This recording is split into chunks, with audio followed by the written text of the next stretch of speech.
They're gonna find the queen is a man, but they really don't care. I predict Lassie will prove. I have this album for you. Remember when the mainstream media was all about speaking truth to power and asking questions? Well, rest in peace, you shameless creeps.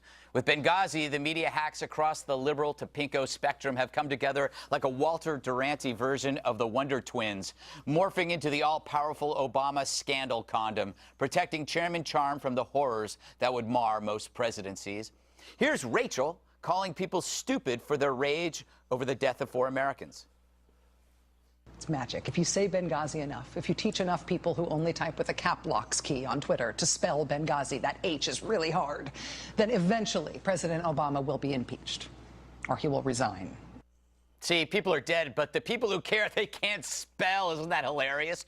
And you have Jon Stewart blaming FNC for his own lack of interest in Benghazi with an H.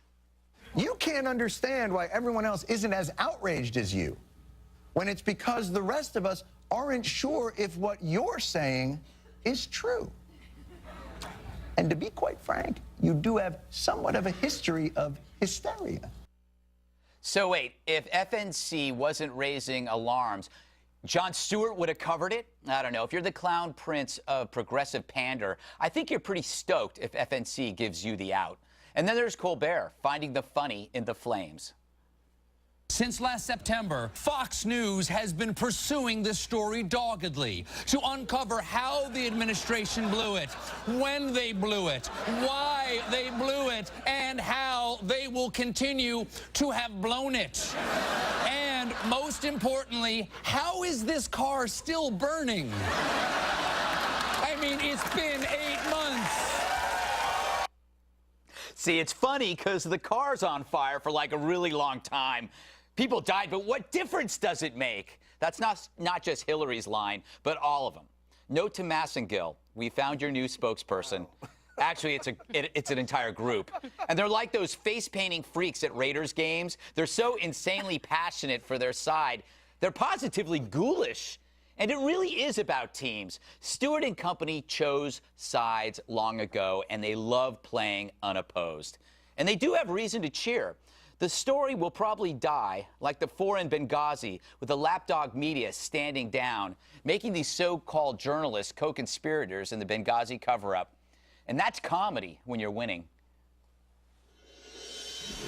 So, Angie, the way I look at it is they refuse to actually cover the story. Instead, they want to cover people who care about the story, because then that kind of absolves them from having to deal with the ugliness. Yeah, they don't want to touch this story. Yeah. But they did jump in to cover this story when Mitt Romney gave a response to the Benghazi story. Now, they didn't want to cover the 4 dead Americans, Greg. They wanted to cover the appropriateness, and the tone, and the timing of his remarks.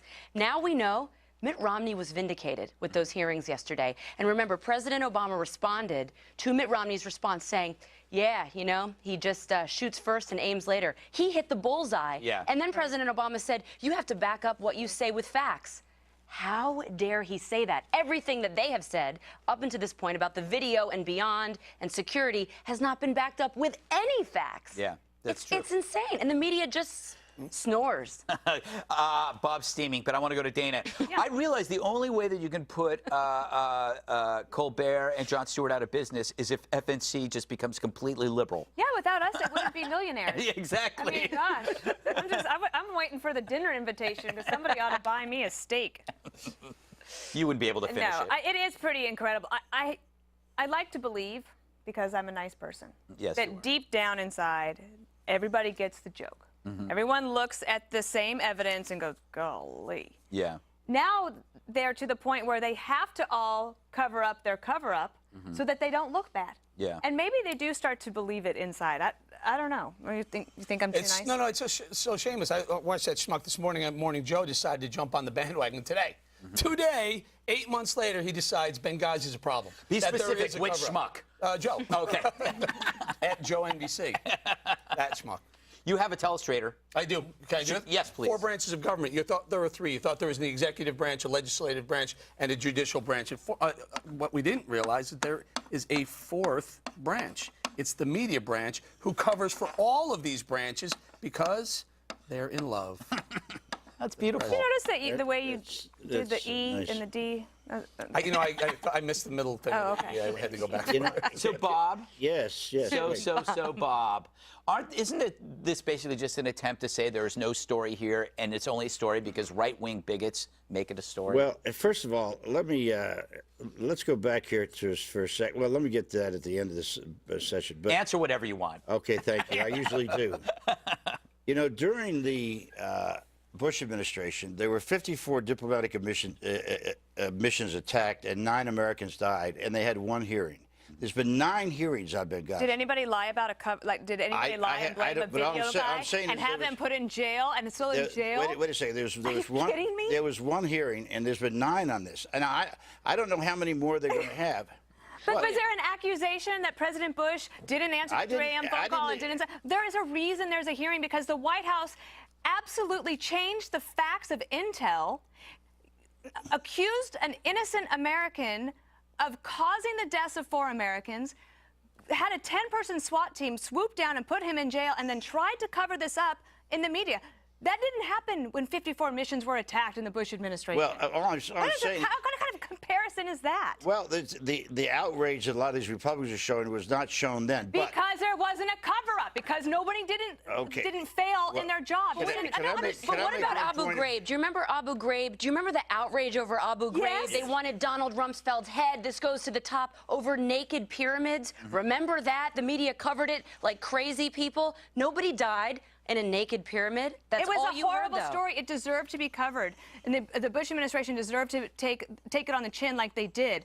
These guys, on the other hand, sweep it under the rug, throw somebody in jail, and pretend like their you-know-what doesn't stink. That really pisses me off. The one place that we're in total agreement here is, I think, the biggest outrage of all this, because I think we're going to find out it was terrible mismanagement all the way around. But the fact that this guy, Nakula, is still in jail on a misdemeanor, as far as I can tell, and he's not going to get out until June, is an outrage. I mean, how in the world they can live with themselves, arresting this guy like he's a SWAT leader? You said last night it's going to ruin his life. Oh, yeah, he's going to have to go into witness protection. Yeah, absolutely. Definitely. And I mean, this is a Coptic Christian who was trying to make a point, and they blew this thing up and made it a big story.